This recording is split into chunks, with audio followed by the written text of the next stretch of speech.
दोस्तों सोचिए ज़रा, एक ऐसा इंसान जो बचपन से मंदिर जाता है, माथे पर लाल टीका लगाता है, जिसकी पहचान, उसकी परवरिश, उसका माहौल सब कुछ हिंदू है, और वही इंसान एक दिन सफ़ेद कुर्ता पहनकर, सिर पर टोपी रखकर अपना माथा सजदे में ज़मीन पर रख देता है, मक्का जाता है, काबा को देखता है। सवाल ये है, ऐसा क्या हुआ कि उसकी पूरी ज़िंदगी ही बदल गई। आज की इस वीडियो में मैं आपको कोई कहानी नहीं बल्कि तलाशे हक की एक जिंदा दास्तान सुनाने वाला हूँ। There is no way that I would ever have seen myself becoming a Muslim, wearing a thobe, having a beard, wearing this on top of my head. You know, I grew up going to the temple. I'm sure you've seen those Hindus, they have that red paint on top of their head. I was one of those kids growing up. मैं एक हिंदू परिवार में पैदा हुआ। बचपन से मंदिर जाना, पूजा करना, माथे पर लाल रंग लगाना, ये सब मेरी रोज़मर्रा की ज़िंदगी का हिस्सा था। अगर उस वक्त कोई मुझसे कह देता कि एक दिन तुम मुसलमान बनोगे, दाढ़ी रखोगे, कुर्ता पहनोगे और मक्का जाओगे, तो मैं यकीनन हंस देता। मेरे लिए नामुमकिन था, बिल्कुल नामुमकिन। मैं एक भेड़ था, भेड़ के पीछे भागती ज़िंदगी। अगर मैं अपनी जवानी को एक लफ्ज़ में बयान करूं तो वो लफ्ज़ होगा भेड़। जो टीवी पर देखा वही बनने की कोशिश की। टीवी शो में जो कूल लड़के दिखते थे, मैं भी वैसा ही बनना चाहता था। लड़कियां, पॉपुलैरिटी, हंसी मजाक, क्लास का जोकर बनना, यही मुझे कामयाबी लगती थी। मैं सालों तक वो बना रहा जो मैं था ही नहीं। और जब इंसान खुद से झूठ बोलता है ना, तो एक दिन अंदर से पूरी तरह टूट जाता है। कुछ गलत फैसले हुए, कुछ मुश्किल हालात आए और मैं धीरे धीरे ज़िंदगी के ऐसे गड्ढे में गिरता चला गया जहां से कोई रोशनी नज़र नहीं आती थी। सुबह उठता था और खुद से पूछता था, मैं क्यों उठ रहा हूँ, मैं यहाँ क्यों हूँ, क्या मेरी कोई अहमियत भी है। मुझे लगता था जैसे मैं बस सांस ले रहा हूँ, जी नहीं रहा। एक दिन मैंने खुद से वो सवाल पूछा जो मैंने ज़िंदगी में कभी नहीं पूछा था, मैं इस दुनिया में क्यों हूँ। क्या बस वही करना है जो समाज कहे, क्या बस वही बनना है जो टीवी दिखाए, या फिर कोई असल मकसद भी है। यहीं से मेरी तलाश शुरू हुई। इस तलाश के दौरान मैं नास्तिक बन गया। छठी फॉर्म के स्टडी रूम में मैं अपने दोस्तों के साथ बैठता, एक ईसाई दोस्त, एक मुसलमान दोस्त, और मैं दोनों से कहता भगवान वगैरह सब बकवास है। वो कहते कम से कम ये तो सोचो कि खुदा है या नहीं। मैं उन लोगों का मजाक उड़ाता था। एक दिन मेरे मुसलमान दोस्त ने मुझे एक किताब दी। वो किताब कुरान नहीं थी।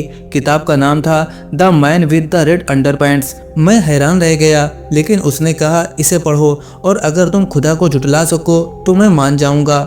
मैंने किताब पढ़नी शुरू की। नियत ये थी कि इसे पूरी तरह गलत साबित कर दूं, लेकिन हर दलील लॉजिकल थी। हर बात मेरे दिमाग से बात कर रही थी।